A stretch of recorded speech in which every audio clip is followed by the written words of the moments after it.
my name is Hannah. Welcome back to my channel. I have read a lot of really great books the past week and I am excited to talk about them. I am not going to talk about all of them, so stay tuned for another video later this week where I do some book pairings, but let's jump into some of the books that I'm going to talk about today. So the first book that I'm going to talk about was a recommendation from Caitlin at Bandy's Books, so I will make sure to link her channel down below. And I picked up All the Sinners Bleed by S.A. Cosby, and I had read a book by the same author before. I had read Razorblade Tears, and that one was a really compelling book. It had its moments of being kind of violent and there was some language in it, but it ended up being really heartfelt and meaningful. And this book I had some similar thoughts on. This is following a small county in Virginia who have their first Black sheriff, and it is following the case that occurs after a school shooting brings to light some really awful things that one of the teachers was involved in. And so this has all of that mystery thriller that you need to know what happens. It also has so much almost corny predictability on the characterization of our sheriff. He's an ex-FBI agent with a dark secret in his past, and he is trying to do right by his community by being this Black sheriff, and he's struggling to make good connections with people in his life. And I thought that there were so many almost corny tropes about him as a character. I mean, he was even whipping on and off sunglasses at all the crime scenes. It was a little bit like any cop show that you have seen. But did that make him not as compelling? No, in some ways it kind of worked for the character. The mystery does have to do with some horrible things that happen to some children. And so, trigger warning on that, I had the hardest time getting through it, but by the point I got to that, I was like, well, I have to know what happens. I have to make sure that everything's okay. But it was pretty awful to read. So if that's gonna really put you off, don't pick this one up because it is pretty awful that way. But I think the author just did a really solid job at giving you this thriller, pulling it all together in a somewhat satisfying way. And I remember earlier on in the book, I'm talking to my husband about it and I'm like, if the ending does not bring together this and this, I'm going to be really disappointed. And it did.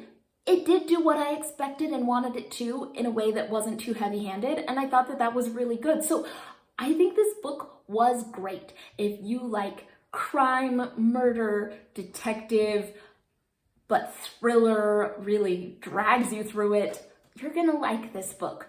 Was it at times a little much? If you're a little squeamish? Yes. For me, probably too much for me. Honestly, I read this and I'm like, I liked the two books that I read by this author. I don't think I want to pick up another one. But it was good, right? I'm glad that I picked this up and I thought it was well done. But, proceed with some caution. But if this is your kind of book, it's a well done one. I think that it checks all the boxes.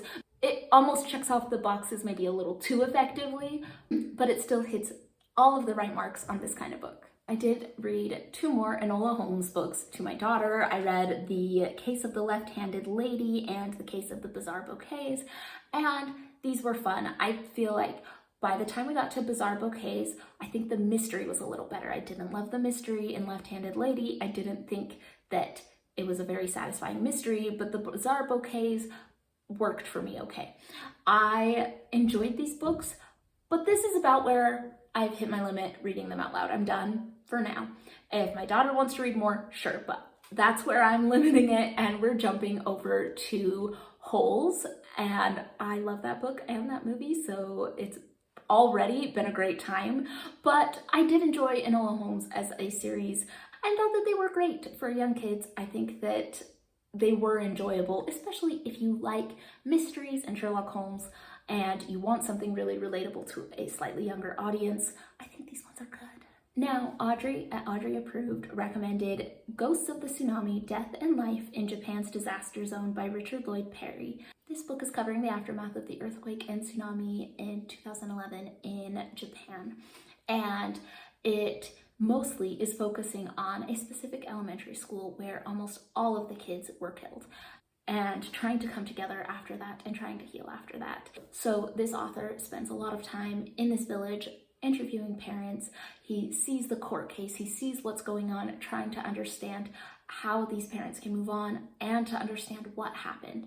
And I thought that it was all heartbreaking and really difficult to read, especially if you are a parent.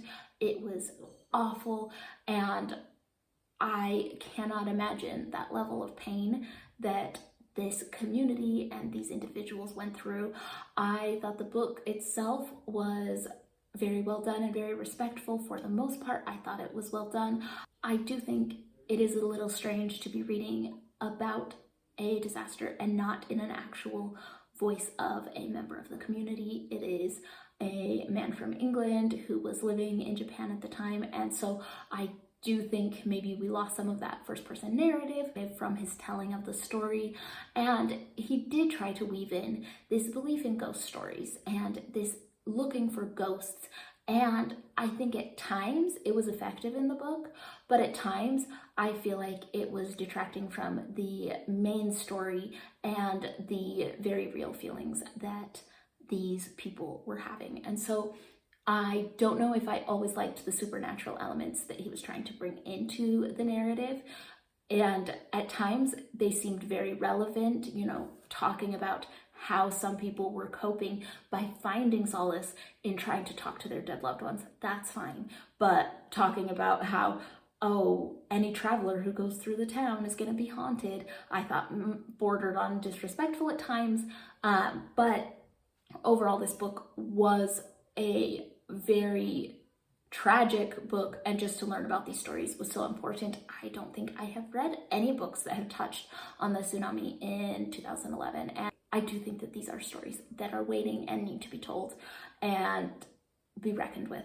So really a great read. There were just a couple elements that left me a little off, but overall I was really glad I picked this one up. And I read the book Other Birds by Sarah Addison Allen. This follows our main character as she moves to an apartment building that is in the Delawisp apartment. And the Delawisp apartment is important to her because it is where her mother lived before she died. And so this character... If you hear anyone screaming, everyone's fine. My 4-year-old was having a meltdown and my husband was out there helping her. Character is trying to connect with her mother who has passed on.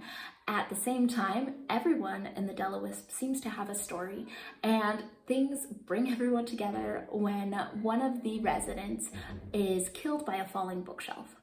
And so this book is blending in this mystery kind of story of what happened, what's the real story here, along with a bit of a ghost story. There are these ghosts, there is this magical realism, these people that can't seem to let go or aren't being let go by the people that are left behind.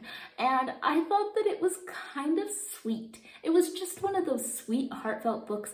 The mystery wasn't anything horrifying a la All the Sinners Bleed. We're not going into deep and dark. It was more family drama, but sweet, that could come together in a really nice way. I really liked that. I thought that the messages were really cute and the mystery kept you kind of engaged, and it was fun. It was fun and it was light, and that's kind of what I needed. So this hit me right at a good time after some very heavy reads to just give me something very delightful and sweet and a look at, you know, grief, but moving on and making the most out of the life that you have, and what stories need to be told and what do stories do for us. And I thought that there were lots of little things in it that were very sweet. So overall, I really enjoyed this book, and I am super glad that I picked that up. That one was a 5-star for me. I'm not sure if it would be a 5-star for me always, but at the time that I picked it up, this one was just, I have no complaints. And those are a few of the books that I have read in the past week or so. If you have thoughts on these books, please leave them in the comments down below. And I will be back in a couple days with some more books to talk about. So I will see you all on the next one.